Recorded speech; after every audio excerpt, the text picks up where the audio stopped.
Before we dive into today's story, subscribe to the channel and leave a like. Here we reveal the untold side of fame.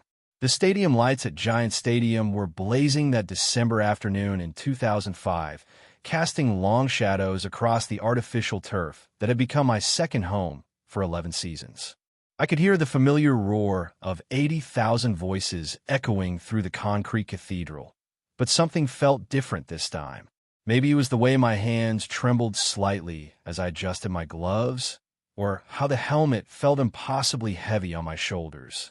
At 32, I wasn't the young kid from Hofstra anymore, the walk-on who had somehow carved out a career in the NFL despite being told I was too small, too slow, too everything.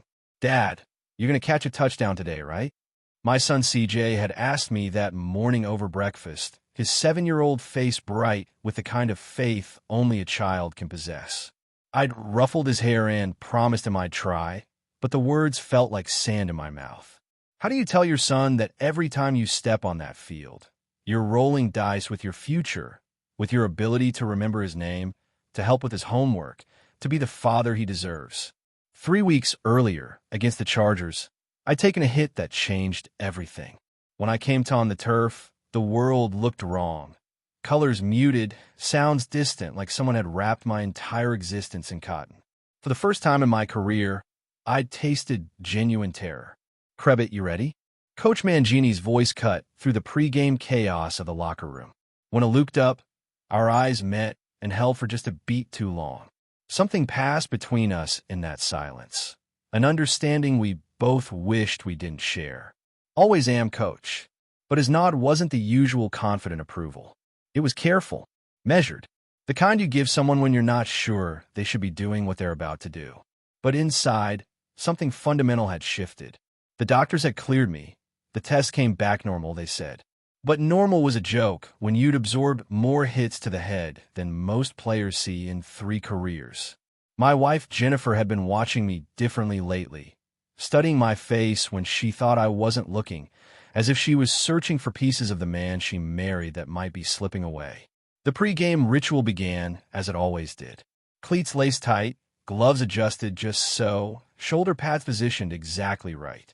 These small ceremonies had anchored me through hundreds of games, but today they felt like I was preparing for something else entirely. Something final. As I walked through the tunnel toward the field, Curtis Martin fell in his step beside me. We'd been through wars together, and he had that look, like he was trying to solve a puzzle he didn't want the answer to. "Wayne," he said quietly, "you sure about today?" The question hung in the tunnel air like smoke. Not "are you ready?" or "are you feeling good?" but "are you sure?" As if he could see something I was trying not to acknowledge. "I'm fine," I said, but even I didn't believe it. Curtis stopped walking entirely. When I turned back, he was studying me with an intensity that made Mistamok drop. "No," he said simply, "you're not." Before I could answer, the tunnel exploded with sound as we emerged into the December afternoon. The crowd's roar washed over us like a physical force, and for a moment, all the doubt and fear melted away. This was still my sanctuary. This was still home. But as we lined up for warm-ups, I caught sight of the medical staff on the sideline. Dr. Cordasco was there, watching me with the kind of intensity usually reserved for players coming back from major injuries. Our eyes met across the field, and I saw something in his expression that chilled me more than the December wind: resignation. As if he knew what was coming even if I didn't. The warm-up catches felt different in my hands. Each ball seemed to arrive a split second before I expected it, my timing just slightly off in ways that might not show up on film, but felt enormous to me. My routes lacked their usual crispness, my cuts just a fraction less sharp than they'd been my entire career. "You good, Wayne?" It was Laverneau's Coles, jogging over during a break in drills. Even the young receivers could sense something was wrong. "Just getting loose," I said, but we both knew it was more than that. As game time approached, I found myself standing alone near midfield, staring up at the luxury boxes where I knew Jennifer and CJ were sitting. My wife would be wearing her lucky green scarf, the one she'd worn to every home game since my rookie year. CJ would be clutching his miniature football, the one I'd signed for him that said, "To the best son in the world." They believed in me with the kind of absolute faith that can only come from love, and I was about to walk into a situation where that faith might not be enough to protect any of us. The final team meeting was a blur of voices and strategy, but when Coach Mangini looked directly at me, everything else faded away. There was something in his eyes, not just concern, but the kind of look you give someone when you suspect you might not get another chance. "Wayne," he said after dismissing the team, catching me as I headed toward the tunnel. "I need you to compromise me something." "What's that, Coach?" "If anything doesn't feel right out there, anything at all, you tell me immediately. No heroics. Not playing through it. Just tell me." The fact that he felt the need to say it told me everything I needed to know about how obvious my condition had become. But I nodded anyway, because that's what you do. You tell the coach what he needs to hear, and then you go out and do what needs to be done. The tunnel beckoned one more time, and with it, the field where I'd built my legend one catch at a time. Behind me, I could hear my teammates getting into their game mindset, the familiar sounds of preparation and anticipation that had been the soundtrack to my adult life. Ahead lay the bright green turf where I'd experienced my greatest triumphs and most crushing defeats. As we emerged into the stadium noise, I felt that old familiar surge of electricity, but underneath it ran something darker, like a current you can't see but know is there, waiting to kill the power. The crowd was on its feet, 80,000 people screaming, but all I could hear was my own breathing, steady and strong. What I didn't know was that I was walking toward the hit that would silence everything. The collision that would strip away not just my career, but pieces of who I was.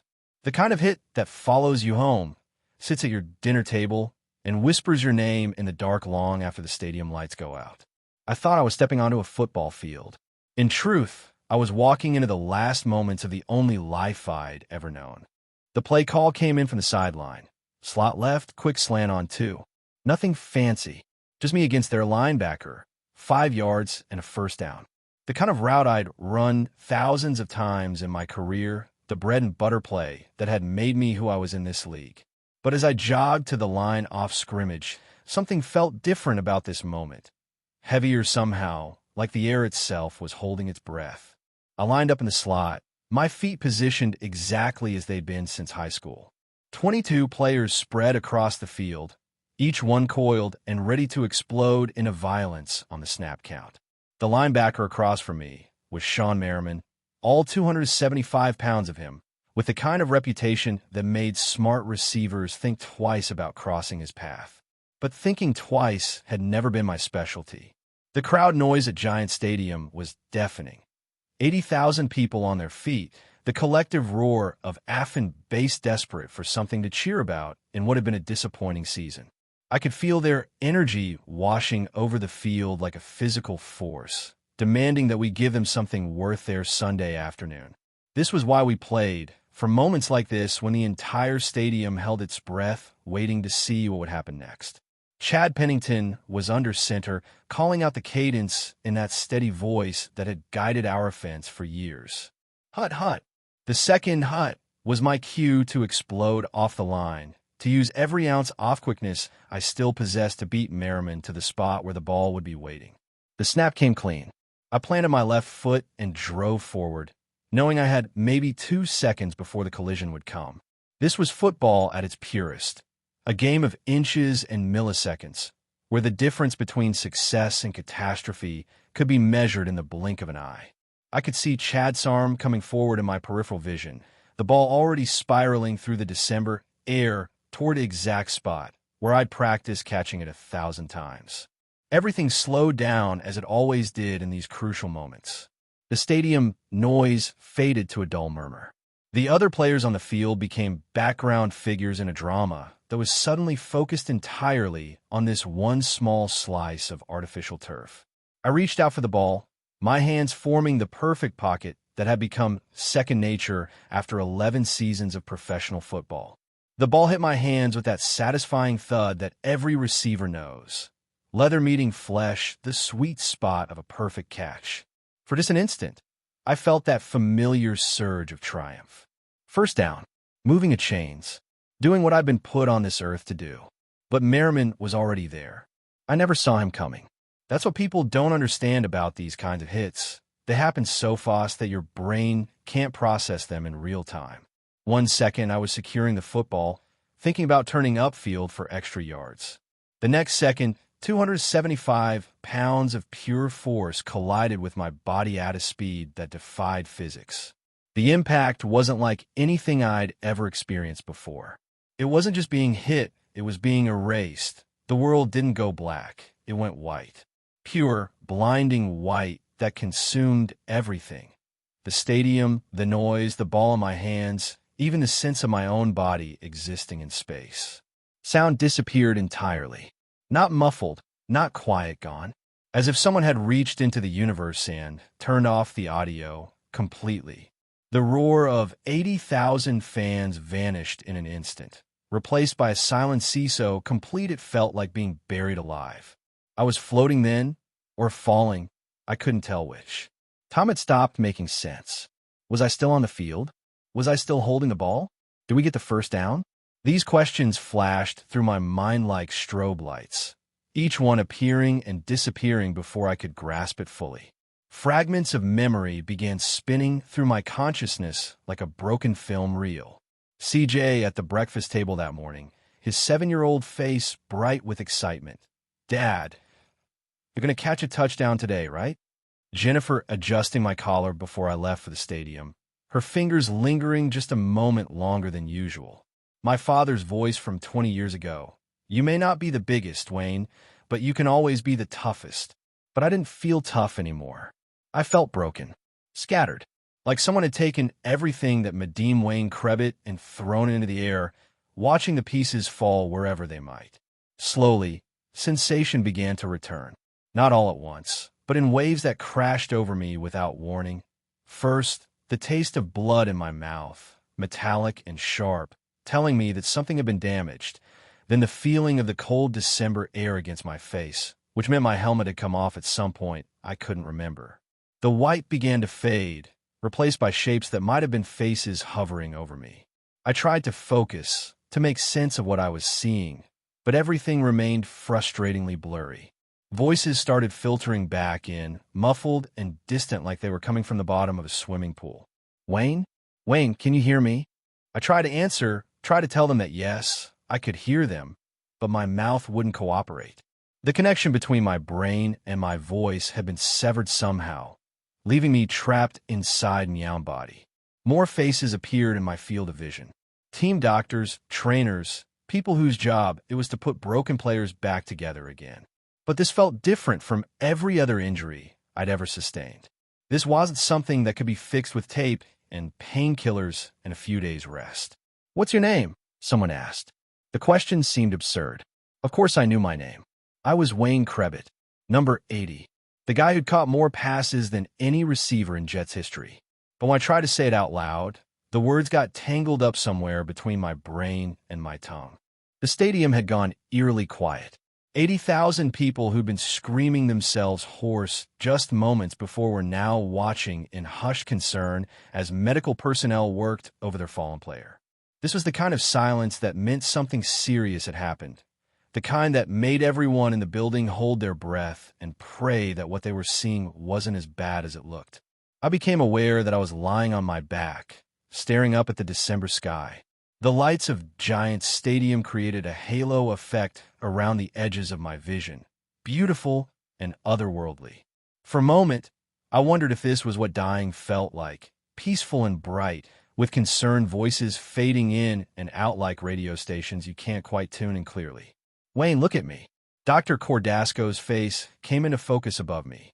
His expression was carefully neutral, but I could see the worry in his eyes. We'd been through this routine before, after other hits, other injuries. But this time felt different. This time he looked scared. Can you tell me where you are? He asked. I tried to think. Where was I? The information felt like it was there, just out of reach, like trying to remember a dream after you've already started to wake up. Stadium.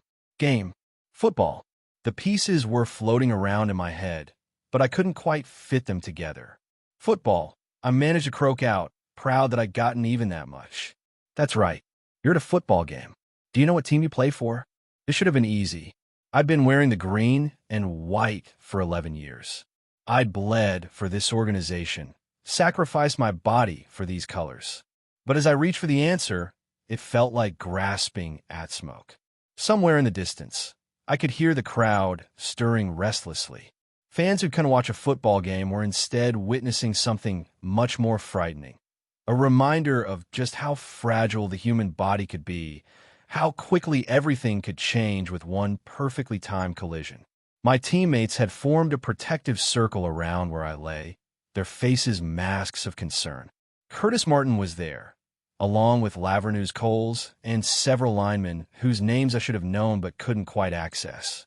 They looked like mourners at a funeral, which scared me more than anything the doctors were saying. "We need to get him to the locker room," Dr. Cordasco was saying to someone I couldn't see. "Call ahead to the hospital. We're going to need a full workup." Hospital. The word cut through my confusion like a knife. I'd been hurt plenty of times before, but had never needed a hospital. Hospitals were for serious injuries, career-threatening injuries, life-changing injuries. This was just a hit. Just football. Players got hit every Sunday and walked away. Why couldn't I walk away? They lifted me onto a stretcher, and suddenly I was moving across the field that had been my home for over a decade. The faces in the stands blurred together as we passed, thousands of concerned expressions watching me being wheeled away like a piece of broken equipment. I tried to find Jennifer and CJ in the crowd, desperate to give them some sign that I was okay, but my vision was still too scattered to focus on any one section. As we reached the tunnel leading to the locker room, I caught one last glimpse of the field where it had happened. The game was continuing, it always did.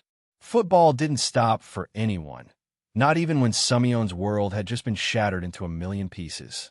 Players were lining up for the next play, the next snap, the next collision that might end someone else's career just as suddenly as mine had been ended. But I didn't know that yet. In my fragmented state of consciousness, I still believed this was temporary, just another injury to overcome, another challenge to prove the doubters wrong. I had no way off knowing that I was being wheeled away from the only life I'd ever known, that the next time I saw that field, it would be as a spectator rather than a player. The tunnel grew darker as we moved away from the light, and with it, my awareness began to fade again. The last thing I remembered was someone asking me what day it was, what year, who was the president. Simple questions that should have had simple answers. But as I tried to respond, I realized with a terror it cut deeper than any physical pain that I wasn't sure of anything anymore. Not where I was, not who E was playing, not even whether I could trust my own mind to give me the right answers. And in that moment of crystalline clarity, I understood that everything had changed forever. The hospital room smelled like antiseptic and fear. Harsh fluorescent lights buzzed overhead, casting everything in a sterile glow that made my skin look gray. I'd been staring at the same water stain on the ceiling tile for what felt like hours, trying to remember how I'd gotten here. The last clear memory I had was lining up in the slot, Merriman across from me, the crowd noise washing over the field like a tide. "Mr. Chrebet, can you follow my finger with your eyes?" Dr. Peterson, the neurologist, moved his index finger back and forth in front of my face. Simple test. Basic motor function. The kind of thing a child could do. But tracking that finger felt like trying to catch smoke, and I could see the concern deepening in his expression with each sluggish movement of my eyes. Jennifer sat in the chair beside my bed, her hands clasped so tightly in her lap that her knuckles had gone white. She'd been crying. I could tell from the way her mascara had smudged slightly beneath her left eye, though she'd tried to clean it up. My wife had always been strong, the rock that held our family together when football threatened to tear it apart. But now she looked fragile, breakable, like she was holding herself together through sheer force of will. The MRI shows some swelling, Dr. Peterson was saying, holding up films that might as well have been written in a foreign language. Combined with your history of concussions, we're looking at a very serious situation here. I tried to focus on his words, but they kept sliding away from me like water off glass. History of concussions. How many had there been? 5? 10? After a while, you stopped counting, stopped reporting the minor ones, the hits that left you seeing stars but didn't keep you out of practice. That was just football. That was just part of the job. I feel fine, I heard myself saying, though even as the words left my mouth, I knew they weren't true. My head felt like it was filled with cotton, and there was a persistent ringing in my ears that hadn't stopped since I'd regained consciousness on the field. But admitting weakness wasn't something Wayne Chrebet did. It never had been. Dr. Peterson set down the films and looked directly at me. Wayne, I need you to understand something. Another hit like that, any significant impact to your head, could be catastrophic. We're talking about permanent brain damage, seizures, even death. Death. The word hung in the sterile air like a challenge. I'd thought about dying on a football field before. Every player did. But it was always abstract, something that happened to other people, older players, guys who didn't take care of themselves.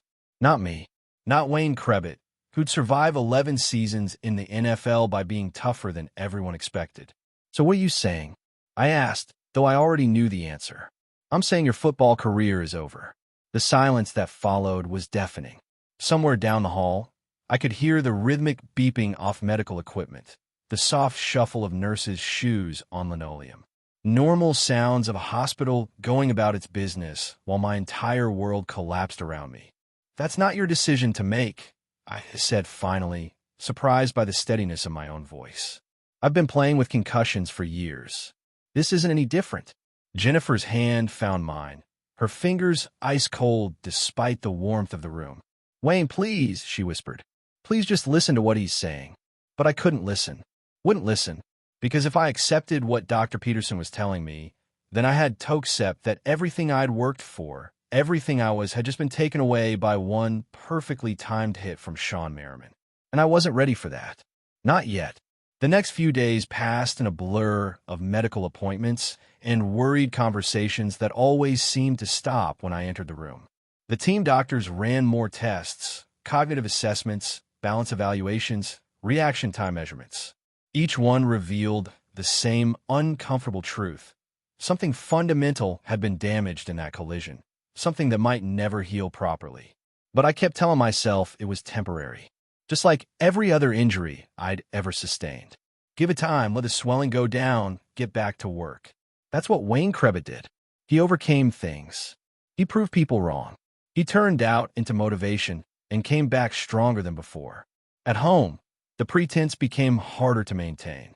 CJ would ask me questions, simple things about school, about his friends, about what we were going to do that weekend. And sometimes the words would just disappear before I could find them. I'd stand there, mouth open, searching for responses that should have been automatic, while my 7-year-old son waited patiently for his father to remember how to speak. Dad, are you okay? He asked one evening after I'd forgotten his teacher's name for the 3rd time in a week. Miss Rodriguez. Her name was Miss Rodriguez. How could I forget something so basic? I'm fine, buddy, I told him, ruffling his hair the way I always did. Just tired. But CJ was smart, smarter than I gave him credit for. He could sense that something was wrong. Even I couldn't articulate what it was. He started staying closer to Jennifer, asking her questions instead of, as if he instinctively understood that his father wasn't quite himself anymore. The worst part was the silence. Not the medical silence of the hospital, but the careful quiet that had settled over the Jets facility. Teammates who used to joke around with me now offered polite nods and careful smiles. Coaches spoke to me in the measured tones usually reserved for injured players who everyone knew weren't coming back. Even the equipment managers, guys who'd been folding my jerseys for years, looked at me with something that felt uncomfortably like pity. Curtis Martin found me in the training room one afternoon, staring at my helmet where it sat on the shelf with the other equipment. He didn't say anything at first, just sat down beside me on the bench and followed my gaze. You know, he said eventually, there's no shame in walking away when it's time. I'm not ready, I replied, and meant it. I know, but sometimes ready doesn't matter. Sometimes the game decides for you. I wanted to argue with him, to tell him he was wrong, that I still had something left to prove. But the words wouldn't come.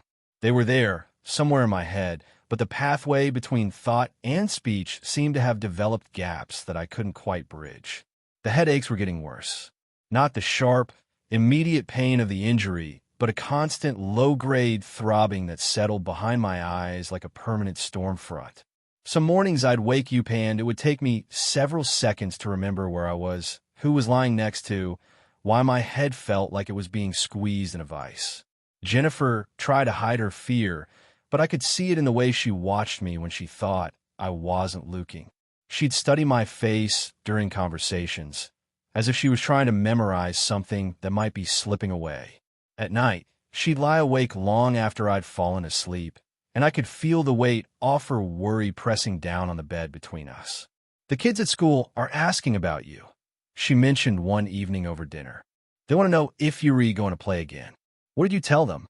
"I told them we're taking it one day at a time." One day at a time. It sounded so reasonable, so measured. But I didn't want measured. I wanted certainty. I wanted to know that I could go back to being who I'd always been, that this was just another obstacle to overcome, another chapter in the Wayne Chrebet story of beating the odds. But the evidence was mounting against me with each passing day. Words that wouldn't come when I needed them. Names that slipped away like water through my fingers. Moments of confusion that lasted just long enough to terrify me before clarity returned. This wasn't getting better. If anything, it was getting worse. The team called me in for a meeting. Coach Mangini, the general manager, the head trainer, Dr. Cordasco. They arranged themselves around the conference table like a tribunal, their faces carefully neutral as they delivered the verdict I'd been dreading. "Wayne, we think it's time to discuss your options," Coach Mangini began, his voice gentle but firm. "The medical staff has serious concerns about your long-term health." Options. As if there were multiple choices available to me, multiple paths forward that didn't involve accepting the end of everything I'd ever identified myself as being. But we all knew there was really only one option left, and it was the one I couldn't bring myself to voice. "I can still play," I said, though the words sounded hollow even to me. "Wayne," Dr. Cordasco leaned forward in his chair. "Another concussion could be life-threatening. We're not talking about missing a few games. We're talking about permanent disability. Maybe worse. Permanent disability." The words echoed in my head long after the meeting ended, long after I'd driven home through the familiar streets of New Jersey, long after I'd tucked CJ into bed and kissed Jennifer goodnight. I sat in my living room that night, staring at the wall of pictures that documented my career, catches in the playoffs, celebrations with teammates, moments of triumph that had defined who I was for more than a decade. But who was Wayne Chrebet without football? I'd been playing the game for so long that I couldn't remember who I'd been before it, couldn't imagine who I might become after it. The kid from Garfield had walked onto the Hofstra practice field weighing 170 pounds, had died somewhere along the way, replaced by this professional athlete who caught passes for a living. And now that athlete was dying too, killed by the same violence that had created him. The doctors had told me I couldn't take another hit. Jennifer had begged me to walk away. The team was already making plans for a future that didn't include me. But as I sat there in the dark, staring at my reflection in the black television screen, I realized I wasn't ready to let go of the only identity I'd ever known. Not yet, even if it killed me. The call came on a Tuesday morning in January. I was sitting at the kitchen table, staring at a cup of coffee that had gone cold an hour earlier, when my phone buzzed with Dr. Peterson's number. I'd been avoiding his calls for 2 weeks, letting them go to voicemail, pretending I didn't see the increasingly urgent messages. But this time, something in the way the phone kept ringing told me I couldn't hide anymore. "Wayne, I need to see you in my office. Today." His voice was different, not the careful, measured tone over previous conversations, but something harder. Final. "I'm feeling better," I lied, though the headache that had been my constant companion for weeks was pounding behind my eyes like a drum. "The symptoms are improving." "Wayne," the way he said my name stopped me cold. "We got the results from your last cognitive assessment. You need to come in. Now." The drive to his office felt like traveling through fog. Street signs that I'd read thousands of times seemed foreign. Traffic lights hung in the air like colored ghosts. I made 3 wrong turns getting to a building it visited 6 times in the past month, each mistake sending a fresh spike of panic through my chest. Dr. Peterson was waiting with a manila folder thick enough to contain a death sentence. He gestured towed chair across from his desk. The same chair where I'd sat 2 weeks earlier insisting I was fine, that I just needed more time. That Wayne Chrebet didn't quit. Your cognitive function has deteriorated significantly since our last meeting, he said without preamble. Memory, processing speed, executive function, all showing marked decline. Wayne, this isn't getting better. It's getting worse. The words hit like physical blows. Getting worse. How is that possible? I was Wayne Chrebet. I fought through everything. I overcame every obstacle. I didn't get worse. I got better. That's who I was. What does that mean? I asked, though I was terrified of the answer. It means your brain has sustained damage that appears to be progressive. Another concussion, even a minor one, could result in permanent disability or death. But Wayne, he leaned forward, his expression grave. Even without another hit, you're looking at long-term cognitive impairment, memory loss, difficulty concentrating, personality changes. This is your new reality. The room started spinning. Not the violent vertigo I'd experienced after the hit, but a slow, sickening rotation that made me grip the arms of my chair. This couldn't be real. This couldn't be happening to me. You're wrong, I said, my voice barely above a whisper. You're wrong. I'm fine. I'm getting better. Wayne, yesterday you called my office 4 times asking for the same appointment. You forgot your wife's birthday last week. Jennifer told me you got lost driving home from the grocery store, a story of been shopping at for 8 years. Each word was a hammer blow. I remembered none of it. The lost time, the confused conversations, the blank spaces where memory should have been, they were invisible to me, black holes in my consciousness that I couldn't even perceive. I want a second opinion, I said desperately. I want to see another doctor. I've already consulted with 3 other neurologists. Wayne, I'm sorry, but it's unanimous. Your football career is over. And if you want any chance of living a normal life, you need to start focusing on managing your condition, not denying it. I left his office in a daze, my hands shaking so badly I could barely start the car. The drive home took twice as long as it should have, because I kept forgetting where I was going, pulling over to check street signs that should have been as familiar as my own name.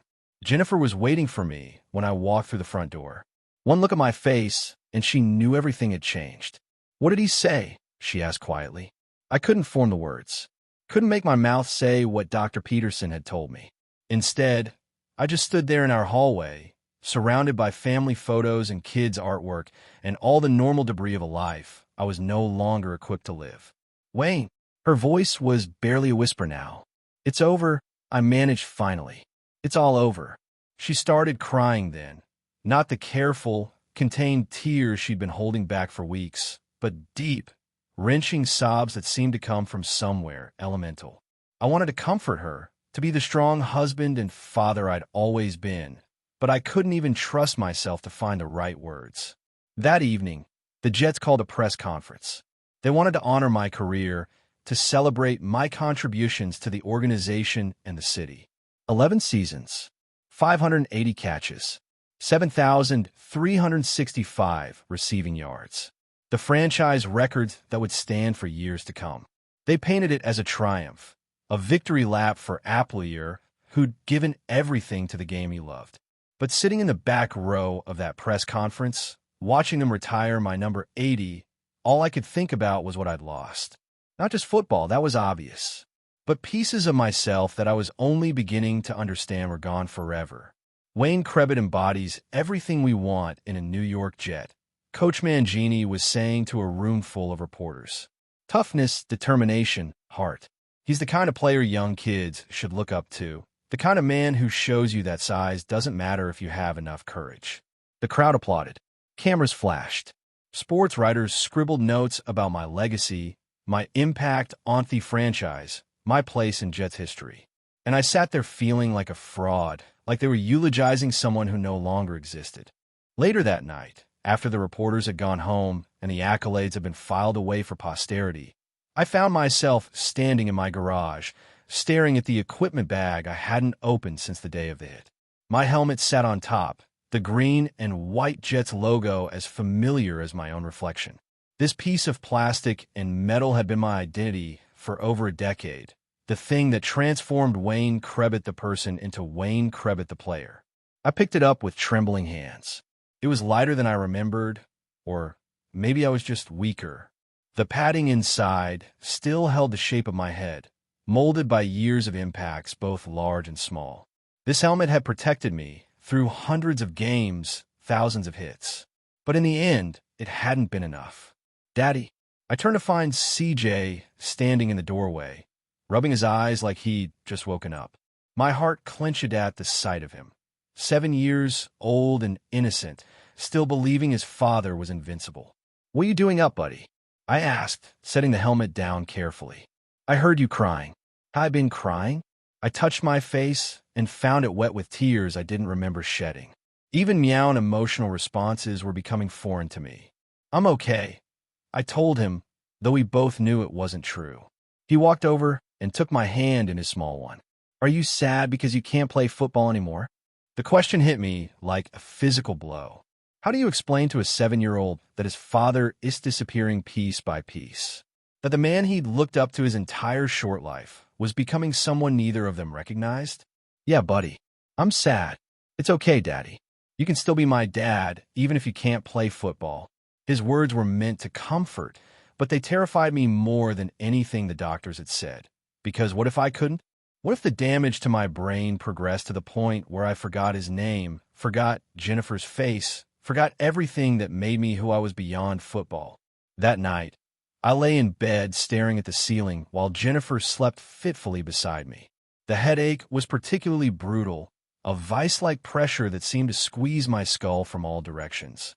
But worse than the physical pain was the growing realization that this was my new normal. This confusion, this forgetfulness, this sense of being disconnected from my own life. This was what I had to look forward to. I tried to remember the hit that had started all, but the memory was already fragmenting. Merriman's face was fading. The sound of the collision was becoming distorted. Even a moment that had ended my career was slipping away from me, claimed by the same damage it had caused. For 11 seasons, I'd survived every hit that came my way. I prided myself on my toughness, my ability to bounce back from anything the game could throw at me. But this hit was different. This one had done something that no linebacker or safety had ever managed to do. It had broken Wayne Chrebet. Not just the player. Anyone could be replaced. But the man himself. The father who was supposed to remember his son's baseball games. The husband who was supposed to grow old with his wife.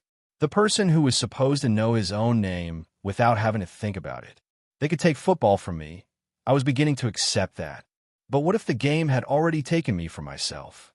What if Wayne Chrebet, the real person beneath the jersey and the highlights and the statistics, was already gone? I closed my eyes and tried to remember what I'd been like before football consumed my life. But I couldn't. That version of myself had been erased so long ago that not even the memories remained. And now, as the damaged neurons in my brain continued their slow surrender, I faced the terrifying possibility that soon there might be nothing left of me at all. For the first time in my adult life, I wasn't sure I was strong enough to get back up from this hit. 6 months after my last game, I found myself standing in the cereal aisle of the same grocery store where I'd once gotten lost, holding a crumpled piece of paper with Jennifer's handwriting. The list was simple: milk, bread, orange juice, the kind of basic necessities that normal people bought without thinking twice about it. But for me, it had become a lifeline, a way to navigate a world that no longer felt entirely familiar. The headaches were still there. They probably always would be, Dr. Peterson had told me during my last appointment. Some mornings I'd wake up, and it would take me a few seconds to remember what year it was, where I lived, why there was a woman sleeping peacefully beside me. But gradually, those moments of confusion were becoming shorter, less frightening. I was learning to live with the gaps in my memory the way other people lived with bad knees or weak eyesight, just another imperfection to adapt around. "Excuse me, are you Wayne Chrebet?" I turned to find a middle-aged man in a Jets jersey. My jersey, number 80, looking at me with the Kindoff starstruck expression I'd seen thousands of times over the years. But now it felt different somehow, like he was looking at someone who used to exist rather than someone standing right in front of him. "Yeah," I said, managing a smile. That's me. Man, I just wanted to say thank you. You were my favorite player growing up. That catch against the Patriots in '98, I was at that game with my dad. We still talk about it. He wanted to shake my hand, take a picture, share a memory of a moment I could only half remember now. But his enthusiasm was genuine, untainted by pity or awkwardness, and for a few minutes, I let myself enjoy being Wayne Chrebet, the football player, one more time. After he walked away, I stood there in the fluorescent-lit aisle wondering if that's how it would always be. People remembering a version of me that felt increasingly distant, like watching home movies off someone else's life. The man who caught that pass against the Patriots, who absorbed those hits, who played 11 seasons in the NFL, he was gone. Not dead, exactly, but transformed into something I was still trying to understand. When I got home, CJ was at the kitchen table struggling with his math homework. Third grade multiplication, the kind of problems that should have been simple for an adult to help with. But as I looked at the numbers on the page, they seemed to swim around like tadpoles, refusing to hold still long enough for me to make sense of them. Need some help, buddy? I asked, settling into the chair beside him. Yeah, I can't figure out what 8 times 7 is. I stared at the problem, waiting for the answer to appear in my mind the way it always had before. 8 times 7. Such a basic calculation, the kind of thing I'd learned in elementary school and never thought about again. But now, the numbers felt foreign, disconnected from any meaningful understanding. Let me think for a second, I said, buying time while my damaged brain tried to process something that should have been automatic. CJ watched me patiently, his 7-year-old face serious with concentration. He didn't know that his father was struggling with third-grade math, didn't understand that the man who used to help him with everything was now the one who needed help. And maybe that was for the best. 56, I said finally, the answer arriving like a gift from some undamaged corner of my memory. Thanks, Dad. CJ beamed and wrote down the number, already moving on to the next problem while I sat there feeling like I just climbed a mountain. Jennifer appeared in the doorway, watching us with that careful expression she'd developed since the injury. She was always observing now, cataloging my good days and bad days, ready to step in when it needed support without making me feel helpless. It was a delicate dance we'd learned together, this new version of our marriage where she had to be both wife and caretaker. How was the store? She asked. Good. Got everything on the list. I pulled out the groceries and started unpacking them, proud of this small victory. 6 months ago, I couldn't have found my way home. Now, I could navigate the aisles and remember what we needed. Progress, even if it was measured in baby steps. That evening, after CJ had gone to bed, Jennifer and I sat on the couch watching television. It was a routine we'd fallen into, quiet time together where neither of us had to pretend everything was normal. I could let my guard down, admit when I was confused or frustrated, and she could stop being strong for everyone else. Dr. Peterson called today, she said during a commercial break. He wants to see you next month for a follow-up. How am I doing? I asked. It was a question I'd gotten used to asking her, since sometimes she could see changes in me that I couldn't perceive myself. Better, she said, and I could tell she meant it. Different, but better. You're more patient now, more present when you're here.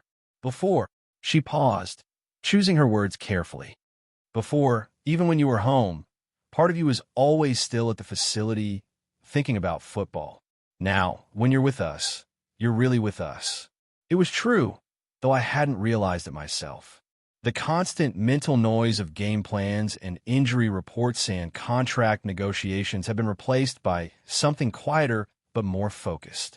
I might not remember every conversation we had, but I was fully engaged in the ones I could follow. I might struggle with CJ's homework, but I was there at the kitchen table trying to help instead of rushing off to a team meeting. Do you miss it? Jennifer asked. Football. It was a question she'd asked several times over the past few months, and my answer kept evolving.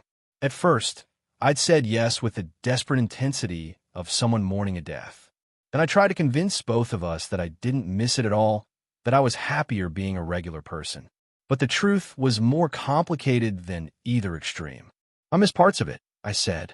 The camaraderie with the guys, the feeling of making a difficult catch, The way a crowd would react when something good happened. I paused, thinking, but I don't miss being afraid all the time. I don't miss wondering if every hit was going to be the one that ended everything. You were afraid? Terrified, I admitted, especially those last few years. Every time I went over the middle, every time I saw with safety coming at full speed, part of me wondered if I'd wake up knowing my own name. I just couldn't admit it, even to myself. Jennifer took my hand, her fingers intertwining with mine. I was terrified too, watching you take those hits, seeing you shake your head to clear the cobwebs. I kept waiting for the phone call that would change everything. We sat in silence for a while, processing the honesty we'd both been too scared to share while I was still playing.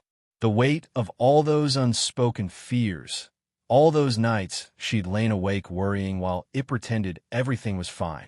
Football had given us so much: financial security, recognition, experiences most people could only dream of. But it had also held our family hostage to a violence that we'd all learned to accept as normal. The next weekend, the Jets invited me back to the stadium for a ceremony retiring my number. It was the first time I'd been on the field since the injury, and walking through the tunnel felt like visiting a museum of my own life. Everything looked smaller somehow, less mythic than it had seemed when this place was the center of my universe. The crowd gave me a standing ovation that seemed to go on forever. 80,000 people on their feet, chanting Chrebet, Chrebet, the way they had during my playing days. But instead of feeling energized by their enthusiasm, I felt oddly detached from it, like I was watching it happen to someone else. They showed highlights of my career on the big screen. Catches against the Patriots, tough runs over the middle, moments of triumph that had defined my identity for over a decade. The fans cheered louder with each replay, celebrating a version of Wayne Chrebet who could run precise routes and absorb punishing hits without flinching. But all I could think about was CJ sitting in the stands with Jennifer, watching his father be honored for a job that had nearly destroyed him. What lesson was he supposed to take from this? That sacrificing your health for the entertainment of others was heroic? That being tough meant ignoring the warning signs your body was sending you? When they handed me the microphone to address the crowd, I looked out at all those faces, some I recognized from years of seeing them in the same seats, others belonging to kids who'd grown up watching me play. They wanted me to tell them about the glory, the pride, the honor of playing in the NFL. They wanted Wayne Chrebet the warrior, the never-say-die fighter who'd overcome every obstacle. But the man standing at midfield wasn't that person anymore. He was someone quieter, more fragile, but perhaps more honest about what really mattered in life. When I was playing, I said, my voice echoing through the stadium, I thought football was everything. Being tough meant playing through pain, never backing down, never showing weakness. And maybe that was true on Sunday afternoons. But I've learned something since I stopped playing. Real toughness isn't about taking hits. It's about knowing when to walk away. It's about being there for your family when they need you. It's about admitting when you're scared and getting help when you need it. The stadium was quiet now, 80,000 people hanging on every word. This wasn't the speech they were expecting, but somehow it felt more important than anything I'd ever said in a post-game interview. I may not remember every game I played, every catch I made, every hit I took. I continued. But I'll remember this moment. I'll remember all of you and the way you made me feel like I belonged somewhere.